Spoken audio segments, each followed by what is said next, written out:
Welcome to Crafting the Case, where three women dive deep into chilling true crime cases, eerie mysteries, and spooky tales, all while crafting and creating. Join us as we weave together suspense, storytelling, and a touch of creativity in every episode. Find us on your favorite social media platforms and wherever you get your podcasts.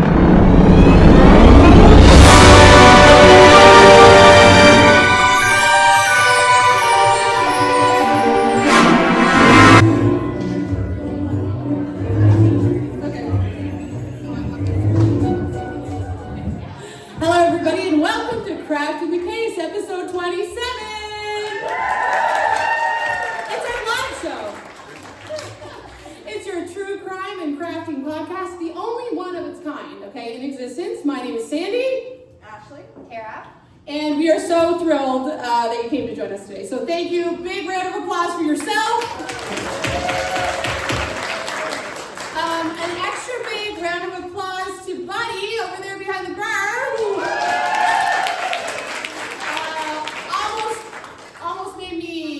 Shit my pants though yesterday. I actually didn't tell this to the girls because I thought they would also shit their pants and then we'd have a different kind of podcast. But around what do you think, buddy? 2 o'clock? You and I spoke on the phone yesterday about how we had double booked the club and if I could move it. So that's the second scare of moving the I know. I said no. Like we have adoring fans traveling in, like from different places. About 10-15 minutes away. We cannot change this podcast. Oh my gosh, we have a true contingency. Oh, hey, Britton! Woo! We absolutely cannot change this podcast. So that was fine. She said, listen, Sandy, I get it. Don't worry about it. And then Krista's husband called me again, Sandy, like we're really desperate. And I was like, I can't change this podcast. Are you insane? So anyway, I think it all worked out. Everybody's here. Thank you again for showing up. Woo! Yeah. I purposely didn't tell you this. Just want to check on the sound. I know everybody can hear me. That's never been an issue. Can you, Tara, do you want to do a little test? Yeah, can you hear? I'm also coming back from losing my voice, but yes. Can you hear me? Yeah. Okay. And me? Okay, I'll get a little closer. Sandy, you probably need the microphone. I don't know why I sat in the middle. Yeah, it should have been me in the middle. Oh, yeah, it should be. No, it should be the quiet, one of the quiet ones in the middle. Yeah. But you're also kind of like our personality hire, right? I am the mascot. I think you do more than that, but you're. I am absolutely the mascot. You're gonna carry us through. Okay, so for the one of you who actually listens to the podcast, you already know the structure of our podcast. We're so excited that you're here. But for everybody else who hasn't listened, what we typically do on our Sunday afternoons is one of us picks like a true crime or a creepy story we want to share, one person picks a craft, and then the other person just does it. So we switched it up a little bit today. So we're going to talk about that in a second, but I know Tara has like a sentimental thing she wants to share. So I'm going to do this. Thank you. Okay, yeah, so I just have a little, if you don't know who we are, and this is your first time here maybe, or maybe you listened once or twice, but didn't start from the beginning. So we have been friends for, what would you say, 30s? We were just talking about this with someone else, 30-some years. Yeah. We won't say the actual timeline, but we all grew up in New Waterford. Woo! Yes! A couple more New Waterford girls here that traveled to be here, but the three of us have always had kind of similar interests, right? Like in spooky, mystery things. And then like crafting too. Ashley, you've always been artsy. Yes. Me and Sandy have our crickets. Crickets. We like making things Yes. From scratch. So I think there was one day, I don't know, I was going through some sort of personal midlife crisis, and I said in our friend group, oh, I think I just need a hobby. I just we should start like a crafting and crime podcast, haha, like just a joke, right? And immediately within seconds, both Ashley and Sandy messaged me privately to be like, oh, yeah, this is a great idea, we're doing this. And then, that was it. We got together within the week, I think, and started planning. Like we had a Google Doc, we had a name, we had like social media platforms, we had an email. Have we ever got an email yet? Yeah. Tara signed us up for a Oh, my sister. We have a LinkedIn as well, and maybe a Blue Sky. Is that a? What's that? Yeah, we have a Blue Sky. No. Linktree. We don't have a LinkedIn. Okay. We have a Twitter, X. That's what I'm in charge of. Right. Yes, you put Tara in charge of the X account. And then they do everything else. But we had all these things, within an evening, I think, that we spent together.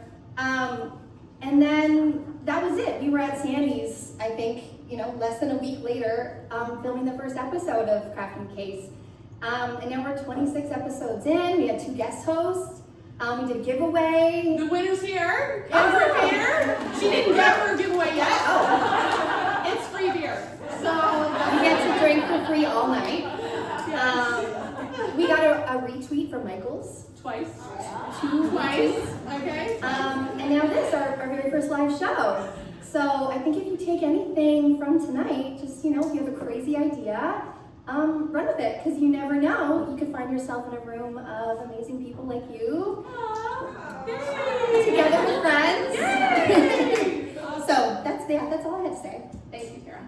That was kind of like our origin story. Yeah. Yeah. Villain origin story. Well, she's the villain. Okay. Sometimes. Okay, so why don't I describe the craft to you? Because you guys paid to be here, and you paid to do a craft today. So if you actually choose not to do the craft, just try. Okay? Try. You never know what you will accomplish when you do it. You can give it. These will make great Christmas gifts. So on your table, you'll see a couple different things. This is actually a repeat craft that we've done in the past. So hopefully everybody got a chance to select ornaments. Okay? You will also see a foam brush. Okay? Then yesterday, we painstakingly poured out individual cups of Mod Podge, just for the craft, not for eating or sniffing. So that's there. And then you should see like a selection of different napkins on your table. So what you do for this craft, and one of the big important things actually for our podcast is it has to be a self-directed craft, because we can't keep interrupting stories to say, and now go ahead and do this, and now so we're going to describe it. You guys can start at your own pace and then just go with The it. big thing with the napkins, you have to tear them into 2. Yes. So you only want the side with the picture. Yeah. And then you can either cut the little designs out, or you can use whole chunks. It depends on what kind of vibe you're going for. Yeah. Yeah. And there should be scissors on there too. Maybe you just want to tear or rip. And then you just kind of place that little picture onto your bulb and get out your Mod Podge and go to town. What we found last time we did this. Yes. Okay. So you put a little bit of Mod Podge on first, Right. and then place your picture. And then when you're all done completely and the Mod Podge underneath has dried, then you do a coat over the whole thing. Yeah. You know what? Just go for it. I know you're here to listen to us. And not these are to from do the it. middle, right? Yeah. In the middle. Yeah. So there's like different little doodads here you can stuff into your Christmas ball. Or maybe, and there's ribbon. Maybe you want to put some ribbon in your Christmas ball. That'll be fun. Yeah. Or use it to hang. And anyone who's like a real keener, there's extra Christmas balls at the back. First come, first served if anybody wants to make 2. Yeah. So we have lots of supplies. If you're missing something, if you need more of anything, please head to the back. There's lots of supplies there. And if you need help with anything, we also have a few people here who are kind of helping out. Mostly the men in the back. They're super helpful. Raise your hand, men in the back, so we can see Men you. in the back, And Renee. And Renee. They are your craft consultants, okay? They have been completely, and here's, look, yay, you made it in. Hi, girls. Yay, come on in. I just described the craft. Okay, so, okay, perfect. Redo. I'll redo it. I can't believe everybody who showed up today also, like people I work with, my friends, my neighbors, my gym friends, my friends of friends, family members, thank you guys so much. Okay, so I feel like, who wants to go first? Who wants to go last? Listen, I'm going to go first. Do you want me to go first? Yeah, go first. Okay. We're already talking. I'm already talking, I always talking. So, one special thing about our podcast is we have absolutely no idea what the other person is doing at any time. So often we show up, we don't know what the craft is, we don't know what the case is, but today we did actually put some effort into planning it. So this week on episode 27 of Crafting the Case, we are telling haunted ghost stories from across Nova Scotia. Woo! Pause for effect, pause for effect. And of course, thank you ladies, of course I have to represent Cape Breton in some sort of way. We have a lot of Capers here today. And I actually went to this place and had like a really nice dinner theater thing. I didn't realize the vibes of it. But today I'm going to talk to you about the haunted fortress of Louisbourg. Yes. Put your hands up if you've ever been to Louisbourg. Like the fortress. Okay. Maybe you saw a ghost there. Maybe you were possessed. Maybe you weren't looking, but there was one. So tonight I'm talking to you about somewhere that is close to home. Somewhere many of us have walked during sunny summer afternoons, school trips, or spur-of-the-moment Cape Breton drives. But when the sun goes down and the fog rolls in off the Atlantic, this familiar landmark begins to feel very different.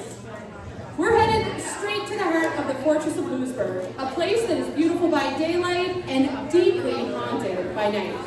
So it is interesting because Ashley did a whole series on the Fortress of Louisbourg on her creepy TikTok, and I think I knew that it was kind of creepy, but I didn't realize how intensely creepy it is. What most people don't realize is that Louisbourg isn't just a historic reconstruction like I thought. Beneath the restored houses and costumed interpreters lies a site shaped by war, starvation, disease, displacement, and thousands of early deaths. And for some, those stories never ended. Dun, dun, dun. So this is the story of this makes the claim that it is the most haunted site in Nova Scotia, but I think it's one of the most haunted places in Canada. Would you guys agree with that? Yeah? Okay. I don't know, like, I was recently in Lunenburg.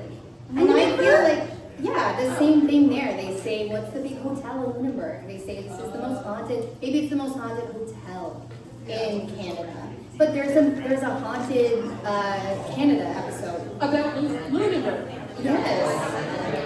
Lunenburg's so haunted. But Louisbourg as well. I think any historic area where there's been like mass death. I get the burgs mixed up sometimes. Like Louisbourg, Lunenburg. I think that's fair. So first I'm going to talk to you about the bloody history of Louisbourg. To understand why Louisbourg is so haunted, you need to understand its history. A history layered with violence, desperation, and heartbreak. Louisbourg began in 1713 as France's ambitious attempt to secure power over the Atlantic fishery and protect the entrance of the St. Lawrence River. That has been your history corner. It rose on Mi'kma'ki on the edge of the Atlantic and quickly grew into one of the most heavily fortified strongholds in North America. Low-key humble brag, okay? Because we live close to that. By the 1740s, more than 4,000 people lived within its walls. Soldiers, merchants, fishermen, servants, prisoners, enslaved people, and families trying to build lives in a harsh and predictable environment. Life at Louisbourg was not glamorous. It was brutally cold in the winter and fog-soaked in the summer. Sidebar Nation, who here has been to Kennington Cove Beach? Okay, but like as people who leave New Waterford or Sydney, Mel, you girls back there, you leave your town of Sydney to Waterford, girls in the front, you're like planning a day at Kennington Cove, you're so pumped, and then you get out there and it's freaking miserable. It is funny, it's terrible. You have to bring a snowsuit anyway, I have beef with Louisbourg about the fog situation, okay? I lost my spot. Disease spread easily, food shortages were common, ships wrecked just outside the harbor, and children died young. Women died in childbirth, soldiers froze or starved, prisoners suffered violent punishments. Death was a constant companion, and in many cases, the deceased were buried quickly in unmarked ground simply because there were no time or opportunity to take them to official cemeteries. The suffering intensifies. During the first siege of 1745, when New England forces backed the British, launched a full attack. For 6 relentless weeks, Louisbourg endured bombardment. Cannonballs tore through the roofs and walls.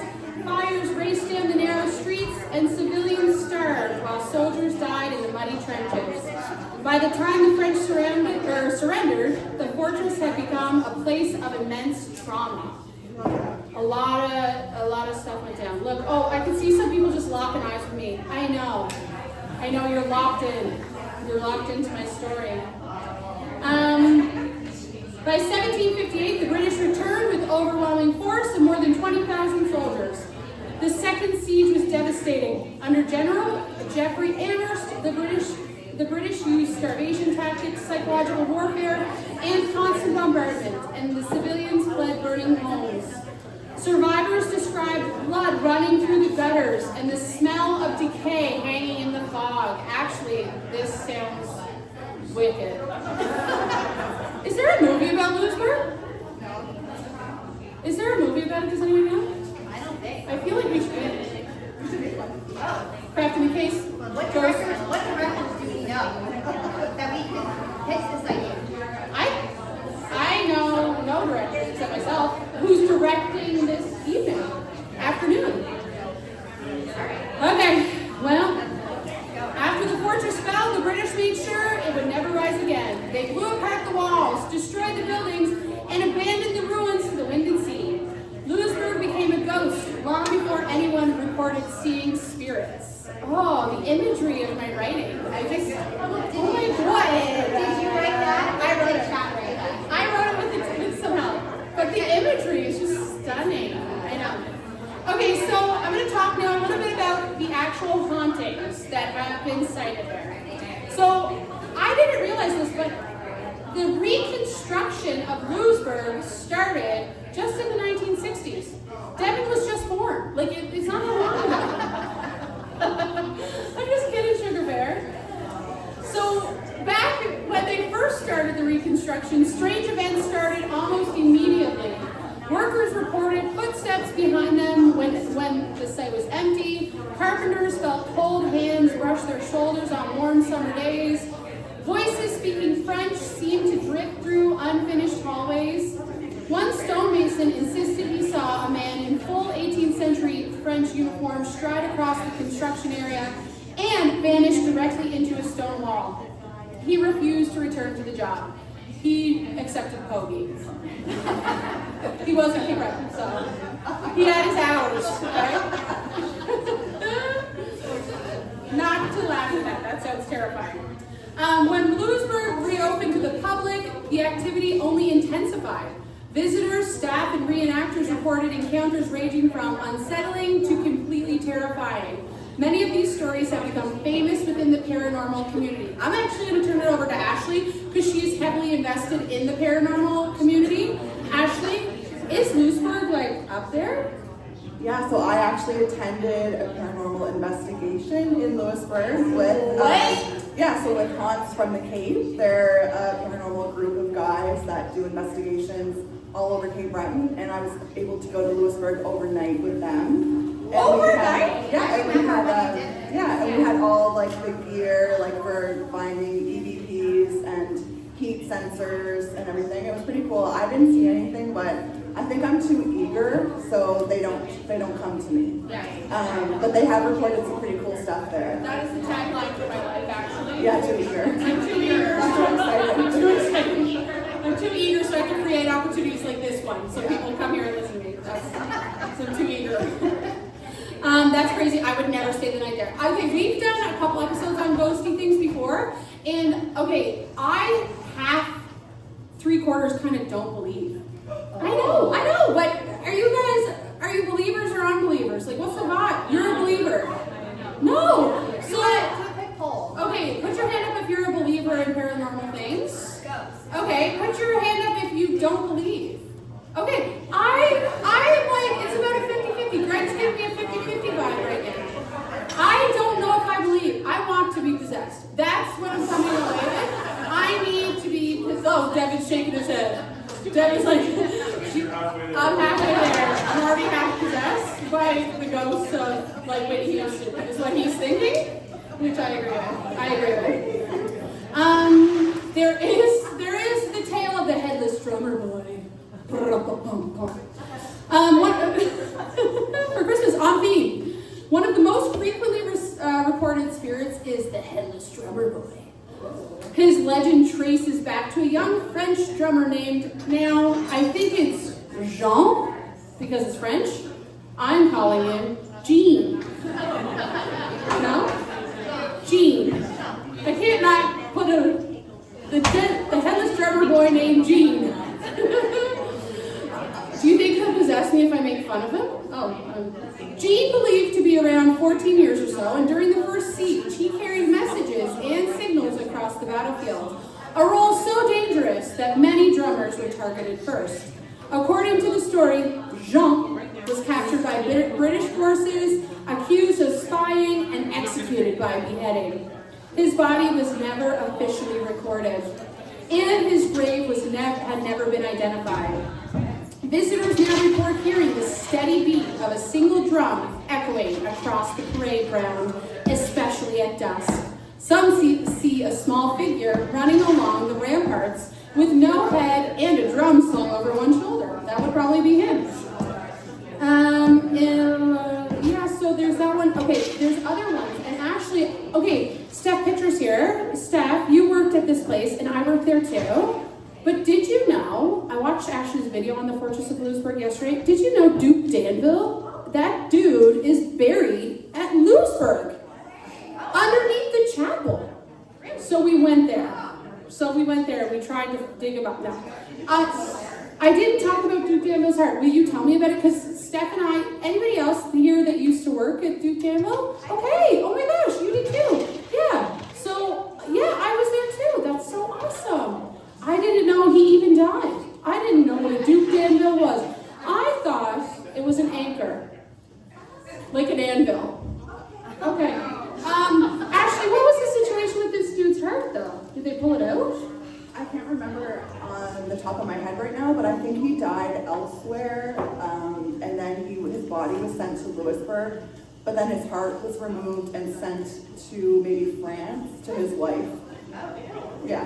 Hey, Devin, I love you, but I don't want your heart.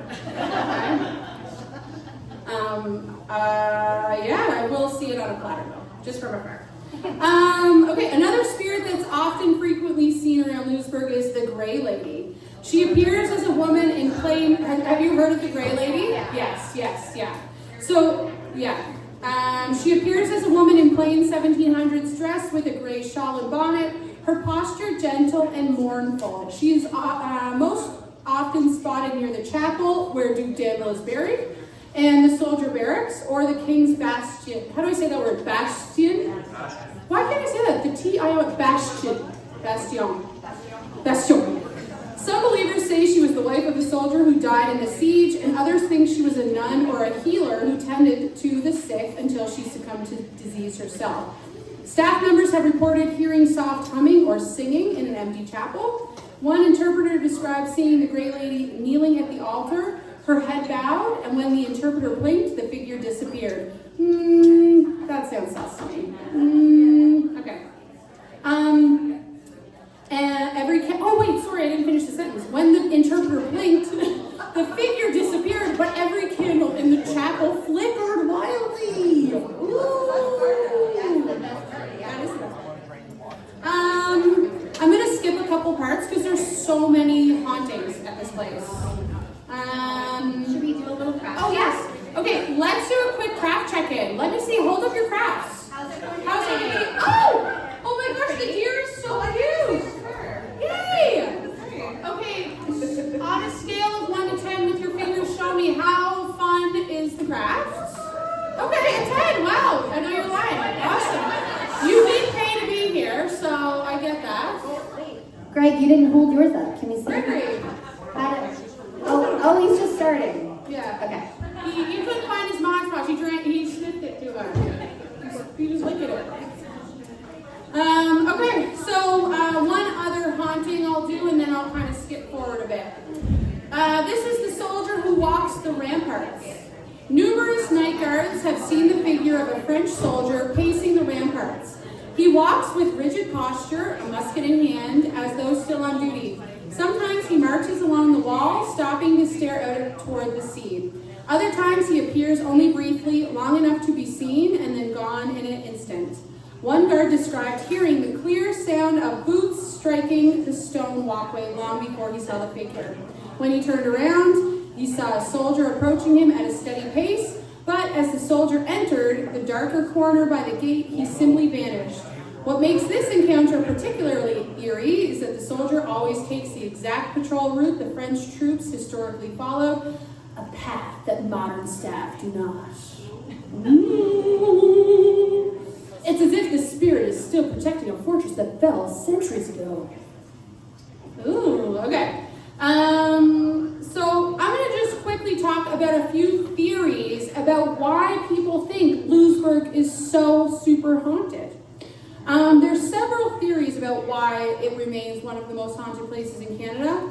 Some people believe in the trauma imprint theory, the idea that immense emotional events leave echoes in the environment. Like when you guys leave today, the intense emotional joy you leave behind will really just spread joy and cheer to everybody. You know what I mean? That's what I was thinking.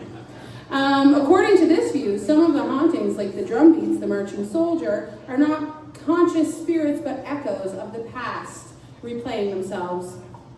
Others believe the spirits are individuals with unfinished business.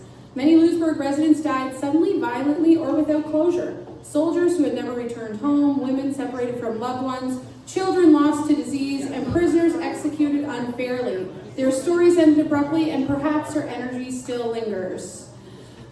So finally, coastal communities often speak about the thin veil effect. And a lot of us are coastal people here, I would say, right? I know there's some Newfies here, there's Cape Bretoners, there's lots of coastal people here. So I wonder about that. The fog, the wind, and the shifting air pressure near the ocean weaken the barrier between the worlds. In Cape Breton especially, the coastline is filled with ghost stories from Louisbourg to Gabrousse to Myra. Louisbourg may simply sit on a place where the veil is thinner than usual. So I actually remember my mom and I going to like a dinner party there. It was like a comedy show. I didn't know it was so gnarly. I didn't know people died. There was like a big smallpox outbreak there too. So gross. Looks like a ghost town. I want to go there. I think we need to do like a live. Oh, will you guys? If we send a bus up, will you guys? Okay, so I'm leaving you with one question. So, fourth question on my list, but it's the first one. This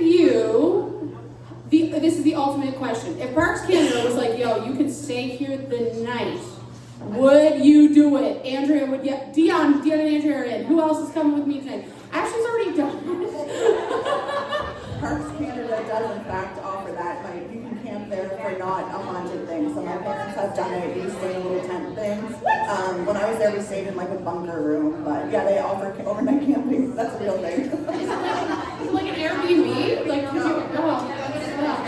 you just put a tent in. Okay. So that is a very quick recap of the haunted fortress of Louisbourg. Okay, who's going next? Okay, Ashley's going to go next. I'm going to pass her the microphone. I know you'll miss my voice, but it'll still be here. Does anybody need an intermission? Anybody have to go pee? We call them bio breaks. Does anybody need a biological break? Mike, you gotta go pee? Tyson? Isn't it so good? Look, Tyson's working on your Christmas gift over there. Show us. Tyson's working I saw him working over there. I saw him. Tyson got really high and he's in the zone.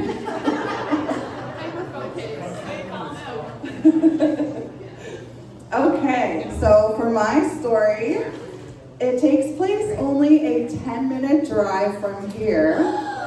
In the northwest arm of Halifax Harbor is a secluded park named Dead Man's Island.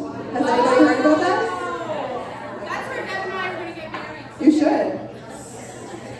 Someone will kill him after you say that. It's a murder mystery party. I'm killing that dude. Like, he doesn't even know. He's ignoring you. He doesn't hear you anymore. The site isn't a true island, but a small peninsula. However, it is aptly named as Dead Man's Island was once known as a place where you bury the dead. For decades, children were warned to stay off the island, that it was haunted by the ghosts of men buried there long ago. The park, now surrounded by yachts and expensive homes, if you've been there, you know, I do know where it it is very fancy down that way, Yes. is on hollowed ground. Hundreds and hundreds of unmarked graves where skulls and skeletons are known to uncover themselves. With such a sinister and grisly history, it wouldn't be far-fetched to believe that some spirits of the dead still remain.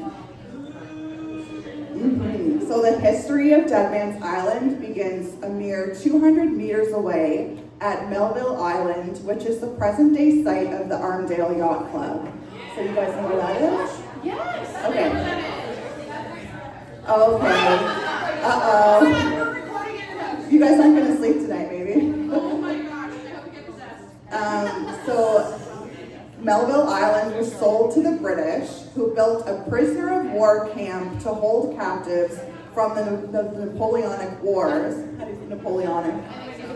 And later the War of 1812. And I think the War of 1812 is my favorite war. We talk about that all the time. My favorite words were War II or Yeah. Rose War. Yeah. I don't have a favorite one. Well, you should get one. They're all great. If you don't have a favorite war, you shouldn't be here.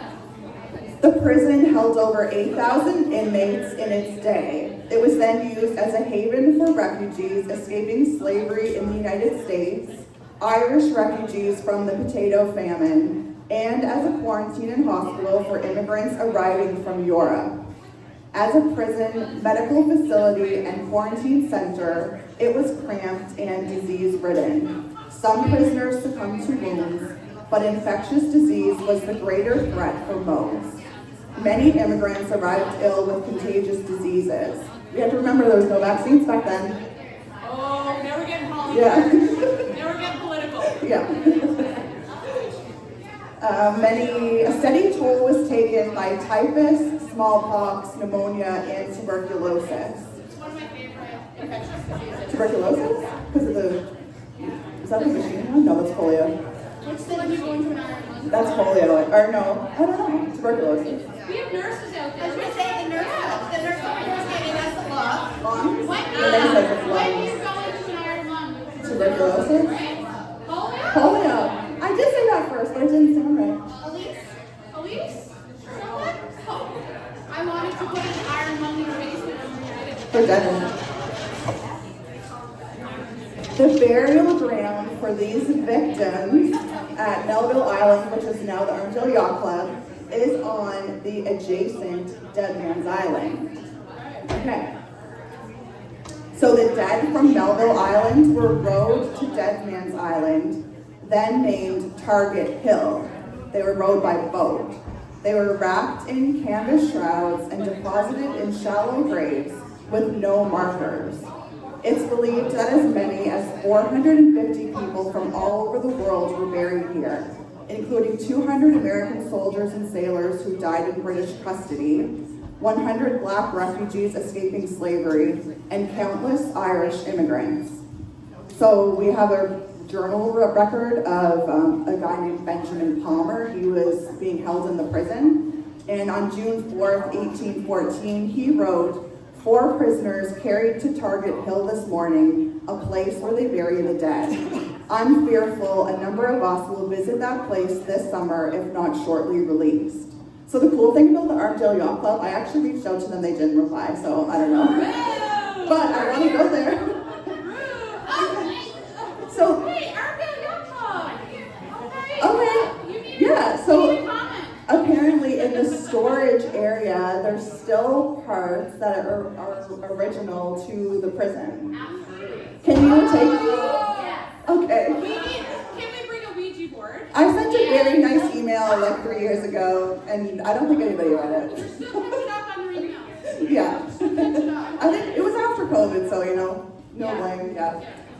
Anyway, yeah, so there's still parts of the Armadale Yacht Club that are original to the prison, which is crazy, yeah. And you can see the pictures when you look up, you can look up Melville Island Prison, and there's all the pictures and stuff. Can't wait to look that up. Yeah, are you joking? Yes. I'm not gonna look that up. I would. I know you would. Yeah, I would, okay. Okay, so then after all that happened, the British sold Dead Man's Island to Charles Longley, a Canadian businessman in 1907, where he built, can anybody guess? Bingo. No, he built an amusement park for children. Okay. Nice. Yeah, and it was known as Melville Park with swings and slides and water sports. And they had yes, so they also had a large pavilion to host these activities, which included space for boat storage and an upper level dance hall. They were digging an area for a berry patch when 3 human skulls were unearthed. And they weren't like, oh no, we shouldn't build here. No, they placed them on the rafters in one of the rooms in the dance hall to frighten the bravest of the visitors. Oh, you know what? Yeah. I like that. I think we need to bring some of that. It just shows you how far we've come like since then, because that would never fly today. Yeah. Yeah. Bring it back. Not really sure why, but the park went into foreclosure in 1927. In 1930, A.J. Davis bought Dead Man's Island and reopened it to visitors as a park. But storms and development projects began to uncover more skeletons. So basically anybody who tried to build there just kept finding skulls and skeletons, and yeah, so they couldn't really do anything with that. In the 1950s, a man named Bill Pierce, who was 9 or 10 at the time, along with 2 friends, grabbed shovels and set off to find out if the stories they heard as little boys were true. They climbed to the top of the hill and went to work. Sure enough, they found bones which they were sure were human. They were also sure they were going to be in trouble and that there would be ghosts. Spooked, they ran away. Bill Pierce was so scared that he swore never to go back again. In 1959, a decade after Bill Pierce's discovery, another young boy found a skull frozen into the bank near his home during construction on an adjoining property. The local newspaper ran a story with a photograph of the little boy holding the skull. The Chronicle Herald. It was like the Halifax something, I didn't recognize the name. Examiner. Yeah, they probably did last after that, but so present day, Dead Man's Island was opened as a park in February of 2000. It was established by the Halifax Regional Municipality to protect the property from development and commemorate its historic significance. So you can walk to there really quickly, and you're walking basically between like mansions, and then you get to a little path, and it's still mansions, and then you get to the little peninsula where all the like 450 people are buried. So it's really weird.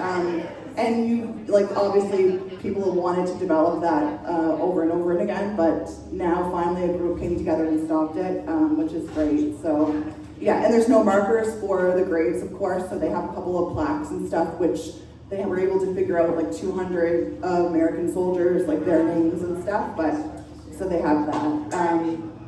There's an interpretive plaque in the park that contains the following anonymous poem. Go view the graves which prisoners fill, go count them on the rising hill. No monumental marble shows whose silent dust does there repose. So that's kind of creepy, right? Yeah. It's nice, but it's creepy. And then that leads us, yeah. So that leads us to present day hauntings, because we're talking about the most haunted places in Nova Scotia. And you mentioned a lot about like residual energy and stuff from bad things that have happened. So you have to think like a lot of these people were people that were escaping slavery. So they escaped slavery and then they came here only to die in the quarantine center. So, you know, it's just like misery on top of misery. And then the soldiers would have died in the quarantine camp, I guess, the prison. So yeah, everybody died there under bad circumstances. So people have gone there. The main thing that they see is strange lights at night. They've seen unexplained orbs that hover above the tree line at dusk and on the hill where bodies were buried. So the Melville Island part is actually kind of like a hill, and you can walk the trail that goes around it. Maybe after this we should all go outing to Melville, to Dead Man's Island. Take a line to go. So orbs, if you guys don't know, they're often considered to be manifestations of spiritual energy, frequently appearing in photographs and believed to indicate the presence of spirits or other supernatural entities. 99.9% of the time it's like a solar flare or dust. but some people believe that it's orbs. Yeah. Paranormal investigators have spent time here capturing EVPs, which are electronic voice phenomena. That refers to sounds found on electronic recordings that are interpreted as spirit voices. Do you guys know who Alan Hatfield is? Anybody know Alan Hatfield? Okay. Yeah, so he's kind of like a really famous psychic and medium. I don't know if he's from Nova Scotia or if he's from Canada. I feel like he's from Nova Scotia. Anyway, he was there and he was moving to like a new location after he was capturing all his stuff. And then when he replayed his recording later, he heard a British voice that was reminding him to bring his kit bag with him. So it was actually a British accent saying, "Don't forget your kit bag." Wow. Yeah. Cool. And that's it for Dead Man's Island.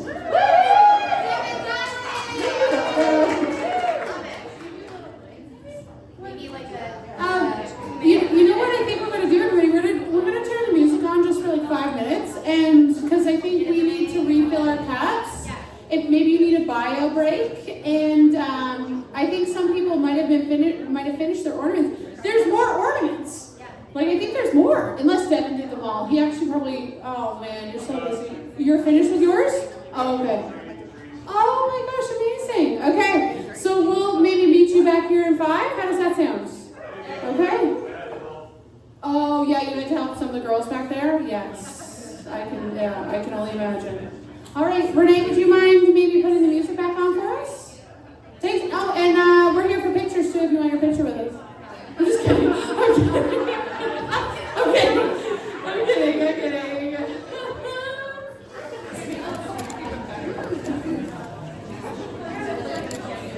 All right, so this is the final. I don't know if I'm going to say it's the best for last. I don't, we're not going to go there. But my story is about a restaurant. And we all have our favorite restaurants, right? Everyone, you have a favorite restaurant.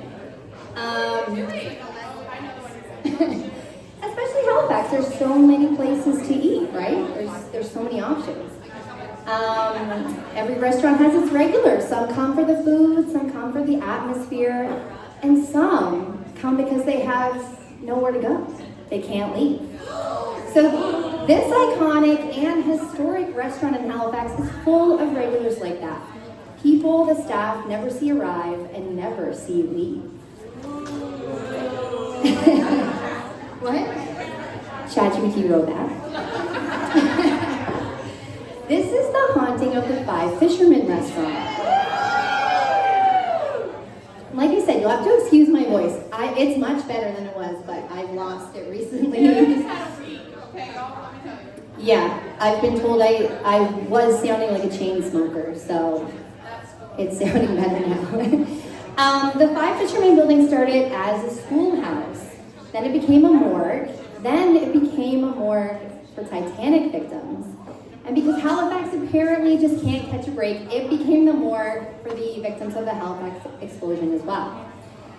So by the early 1800s, Halifax is booming, the city desperately in need of a school.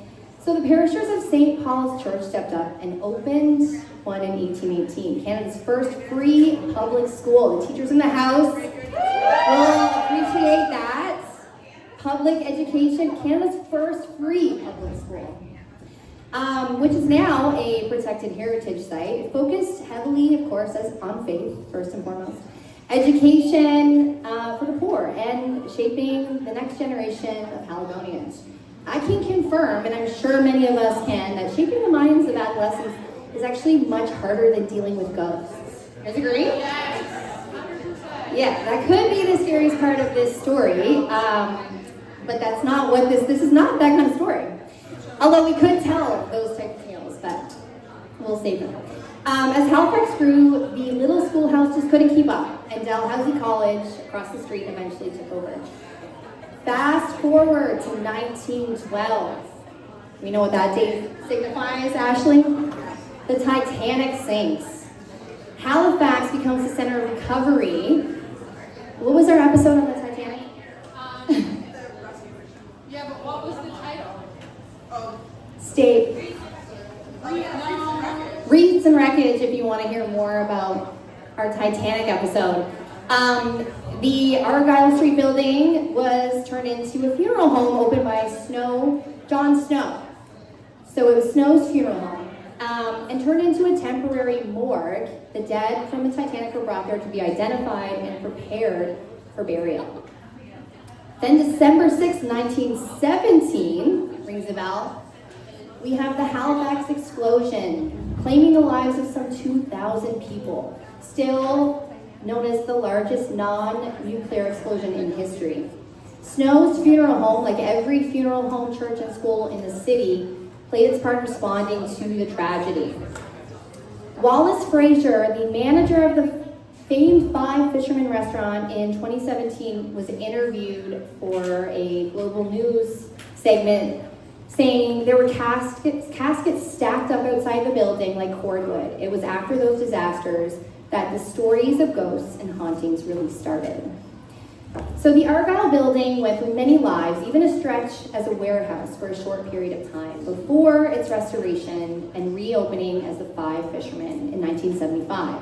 Since then, it's built a reputation for having great seafood. Have either of you guys been there? Yeah. Yeah, the seafood. Who's been? Anyone been to the Five Fishermen? Yeah, it's delicious. The seafood, the oysters, Yeah. top notch. But it's also known for its collection of ghostly tales. Ask anyone who's worked there. They all have a story. So I'm going to tell you a couple, maybe firsthand. I don't know, I got them from the internet. They claim to be firsthand experiences of some of the former and current staff.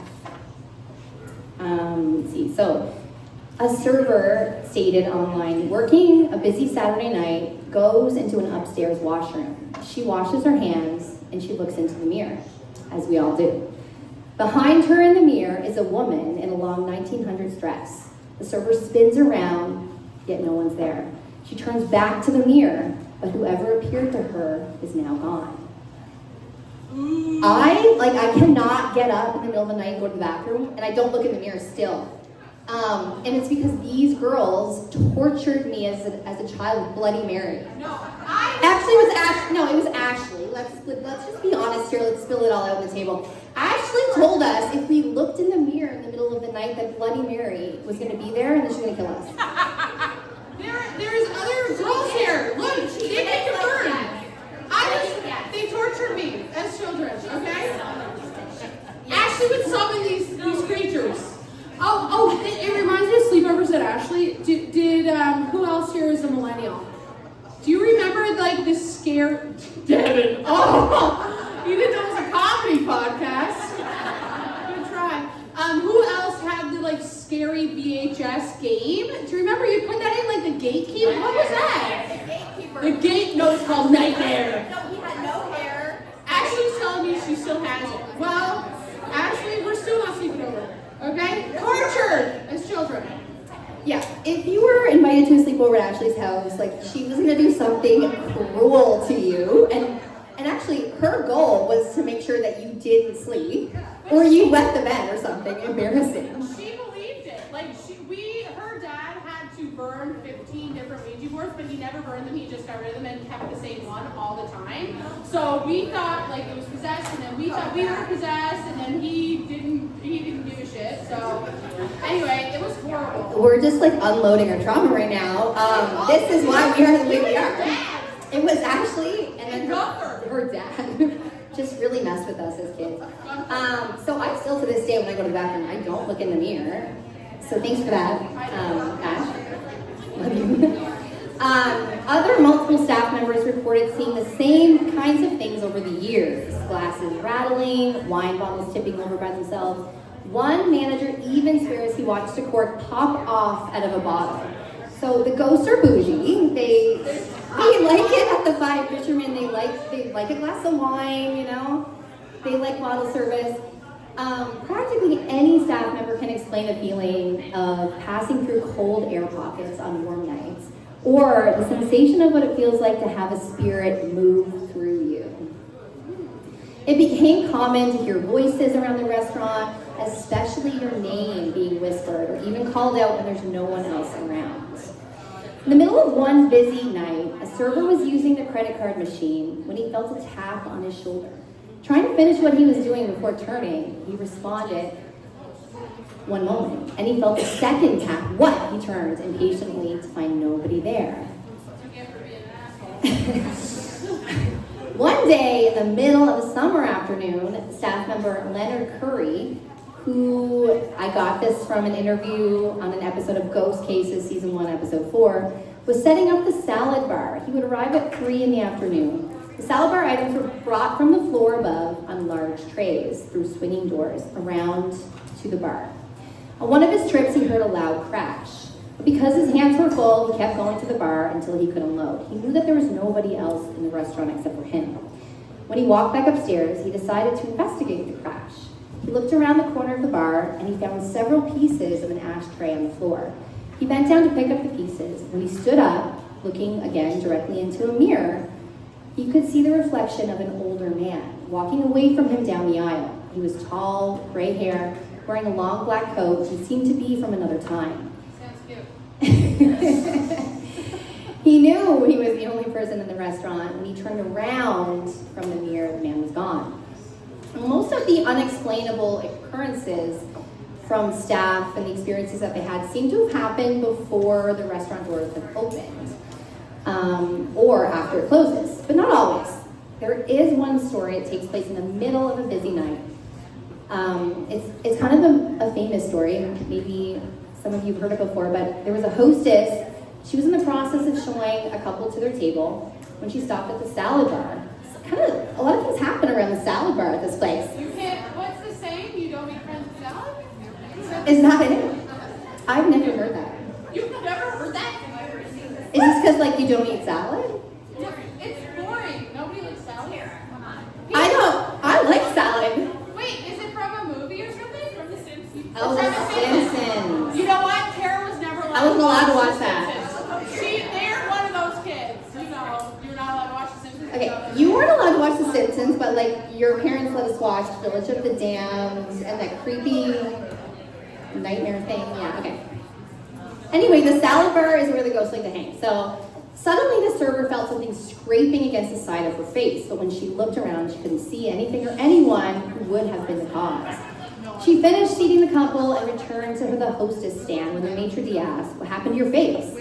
There was a red handprint on her cheek, like she'd been slapped. Isn't that creepy? Yes. Yeah. I know. So in 2014, I found the chatter of ghost sightings at the Five Fishermen have attracted a team of paranormal investigators who kind of want to see for themselves if this, turned burial ground restaurant was in fact host to real lost souls. There is a CTV News article that describes their experience of them spending the night in the building. So I wonder if that's a common occurrence, like if we're allowed to spend the night in the Five Fishermen. I thought we emailed them. I reached out to them again. I just send emails to they didn't reply. Ashley just said info@fivefishermen.com. Like, I think we need to figure it out. Does anybody here have a Five Fishermen connection? No? What about, okay, we're going to figure it out. I want to stay the night there. Yeah. Entree. Appetizer. A salad bar. Yeah. Or a salad. A salad at the Five Fishermen and stay the night. Okay. With our Ouija board. Because we don't have any ghost equipment. But these people did. They had, they were using all the money for ghost equipment. Every cent we make here is going towards ghost equipment. Yeah, so these people were, they were the real deal. They had cameras that pick up like motion sensors, and they had different ghosty things. So the first thing that they did was they set up all their equipment. It didn't take long for a camera to pick up a motion sensor going off on its own. Suspecting, maybe it's a possible malfunction, they discussed the problem. But at that very moment, a white mist moves across their video screen. So they set up a ghost box, a digital audio recorder with a built-in radio set to the reverse frequency. So when a person's ears only pick up static, investigators say other voices sometimes emerge from the white noise. Actually, does this sound familiar? I don't really know about ghost equipment, but So they're looking for something underneath the static, I guess, underneath the white noise. They also set up a laser grid in hopes of spotting any shadows passing by. And we know, of course, actually, as we've been saying, she's like our Ouija board expert. So the investigators explained the quickest way, and Ashley, tell me if this is, I know we talked about this before, what's happening? I just had one of these in my drink. Oh, that's what happens when you craft. You drink a little bit of the craft. You just keep going. Just keep going. Stay professional. Yeah, before you start like a seance, or before you start the Ouija board, what you have to ask. You have to make your intentions clear. That's right. Okay. So they did that, and then they asked whether there were any ghosts present. And so then they got more specific, and they said, "Is there a female here?" And there was silence. Then they asked, "If there's a male here, what's your name?" Something happens. Through the static in the ghost box, the words, "It's Drake," are clearly spoken in a male voice, simultaneously heard by everyone in the room. It's Drake. That's what he said. Drake. From the, Like, you used to call me on yourself. yeah. Lay down when you need no. Drake was coming through. That's crazy. No, this what they think was a man named William Leonard Drake, who died in the Halifax explosion at 20 years old. His body was prepared for burial in this building. So I looked up the archives of his death. He died December 6, 1917 at 20. His address was 1557 Barrington Street, which was only a short 400 meters from the Five Fishermen restaurant. He was a brakeman at the Canadian Government Railway. So they think it was him. What? That's what happened. Ashley's reaching over me and she's dropping stuff into my drink. You guys are really distracting me. Sorry. We need like a screen, a partition, yeah. So investigators continue that night to try and connect with other spirits, asking more things aloud, like, is there anyone here that wants to communicate with me? Suddenly, a near flashlight turns on. They ask, are you female? Turns on again. They ask, are you a young child? Which is pretty specific. Why would they ask that? Well, because I think that the known ghosts at the Five Fishermen, like there's a lady in the mirror, there's this man with the long coat that walks up, then there's a child. Oh. I think often these are the like apparitions that are seen. A lot of people have died and they still have children. Right. Oh, sad. Very sad. So they ask, are you a young child? The light turns on again. At that time, the investigators begin to pick up more activity. Radios and motion sensors continue to go off, signaling someone's present. And it continues on like this with this, strange little singles here and there with every piece of their equipment until well after midnight. They don't give any more information as to like if they've seen anyone else. But that's like there's definitely stuff there, right? How do you explain that? Yeah, who here has heard about hauntings at the Five Fishermen, or has anybody witnessed anything at the Five? Oh, never witnessed. Okay, you know what? Because I'm a bit of a non-believer, a little bit. I think you gotta kind of be open to it. You know what I mean? Yeah. Like you have to go in, but not too eager too. So you have to find that balance of like open to possession / not too open to possession. And I'm only wanting to be possessed. Totally. I mean, I think to some extent you see what you want to see, right? And so there's Ashley is one side of the spectrum where she wants to see something, and Sandy's like, no, I don't believe it. Yeah. You kind of have to be like a little bit in the middle. I could be in the middle, maybe. Tara, you're a middle girl. I'm definitely the middle girl. Woman. Yeah. Middle woman. All right. So what started as simply a schoolhouse shape-shifted over the decades into one of the most notoriously haunted restaurants in Canada. A funeral home, a temporary resting place for the dead, twice over. Its darkest chapter coming after the Halifax explosion when Jon Snow handled nearly every victim within his walls. The air is still heavy with history of death. I would love nothing more than to catch a glimpse of what some of the staff have witnessed over the year. I think I would. Yeah. So next time you're downtown, craving seafood, great. If you get a prickly sensation in your neck while you're eating, it's probably ghost. That's amazing. And again, as I'm walking around, like people are telling me about their own ghost experiences. I think it is a thing, but I will tell you, okay, some of the girls are here. We've all been friends since we were in grade 1, whatever. Ashley's parents used to have a cottage in Myra. Do you remember this? And when we were little girls, us and our moms would all go to the cottage around Halloween, and we would have like a girls' witches' night. It was wicked, okay? It was awesome. Again, this is why we are the way that we are. And our moms, we didn't realize, Alana, you were one of them, our moms would get Are you guys drinking? loaded. We were little girls, we didn't know. But we would go around, okay, and at the time, I think The Craft was coming out. Do y'all remember that movie, The Craft? Oh my God, that had a chokehold on us. light as a feather. Hold on, no, I actually have a beef with most of you guys. So this is what happens. We go out where it's like evening, okay, it's not dark. I remember it so clearly.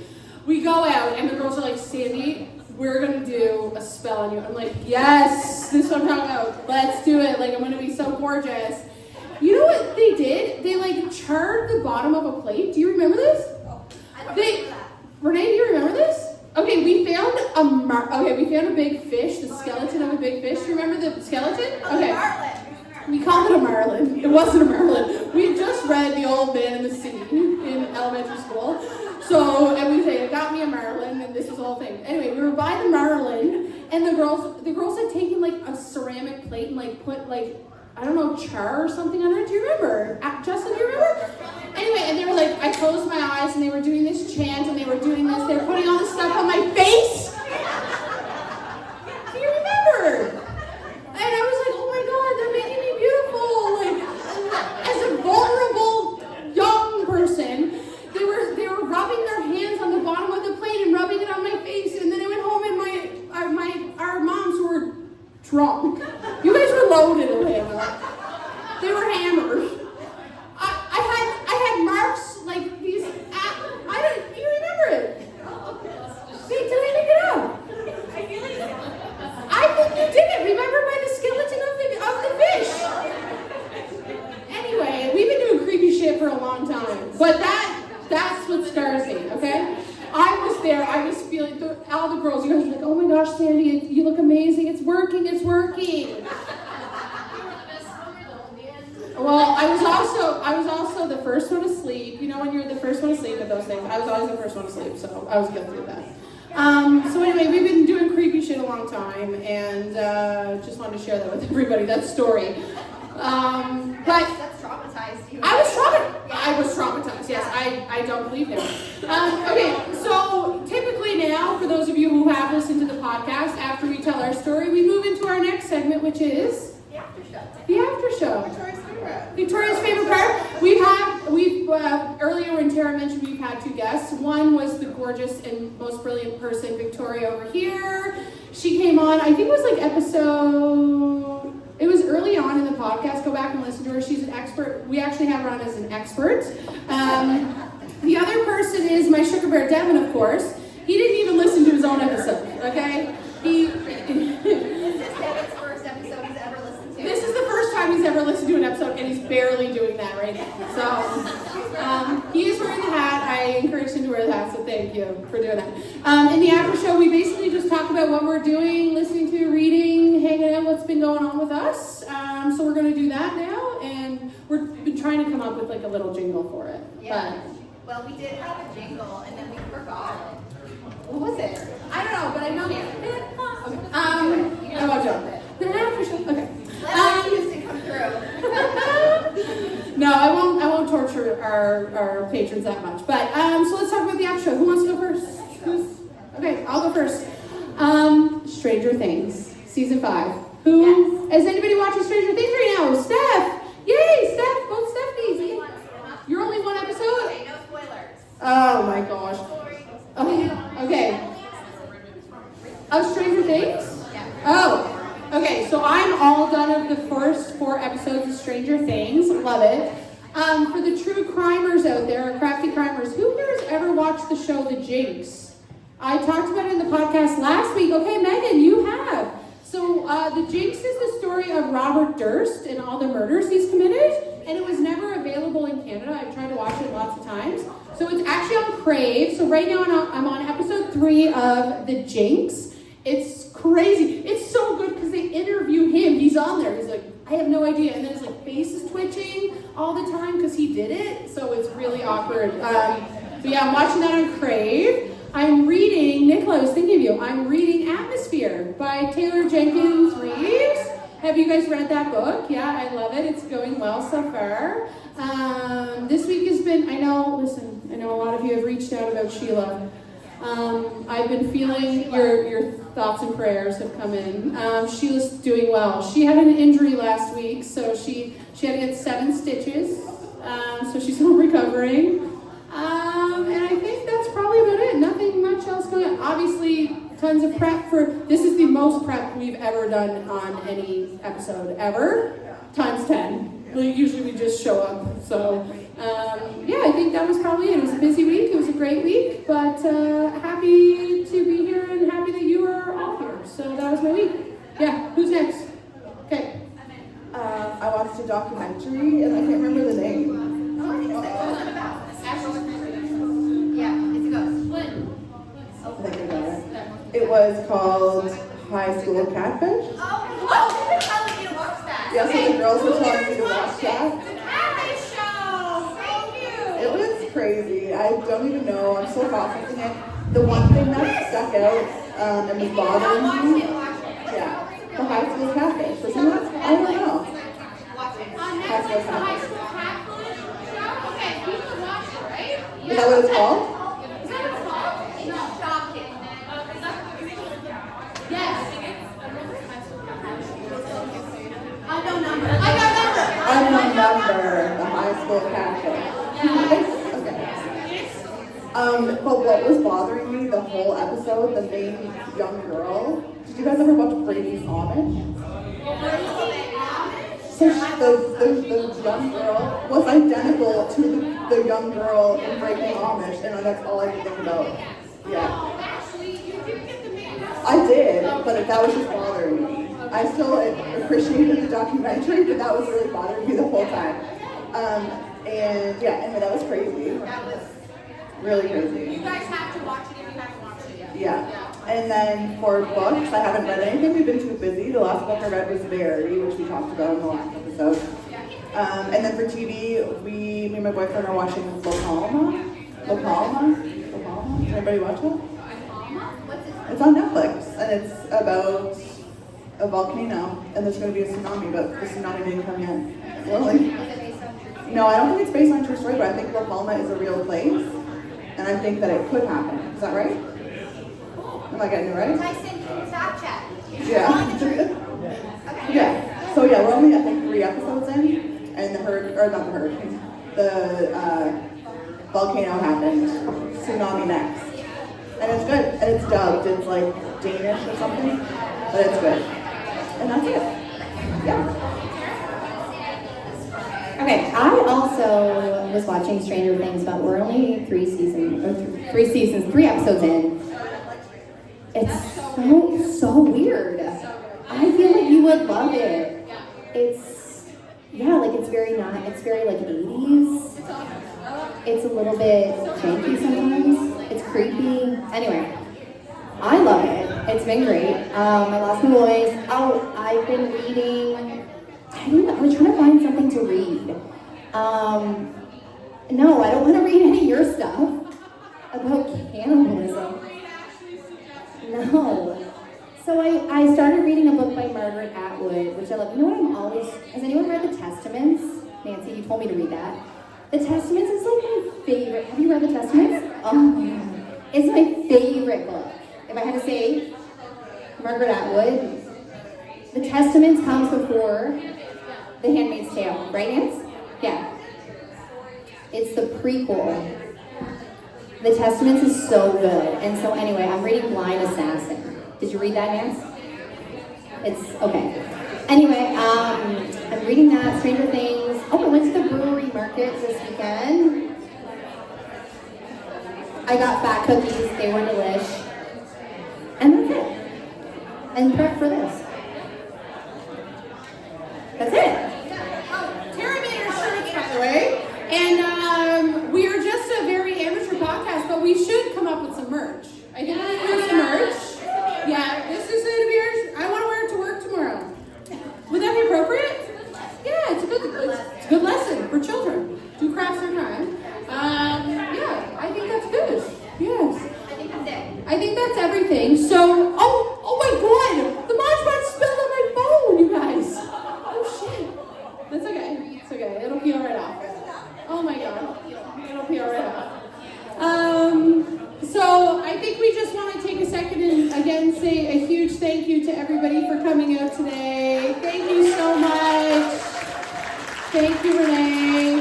Thank you, Renee. Thank you, Nancy. Thank you, all our friends. And thank you to those who showed up a few minutes early thinking that they could sit down and relax because you couldn't.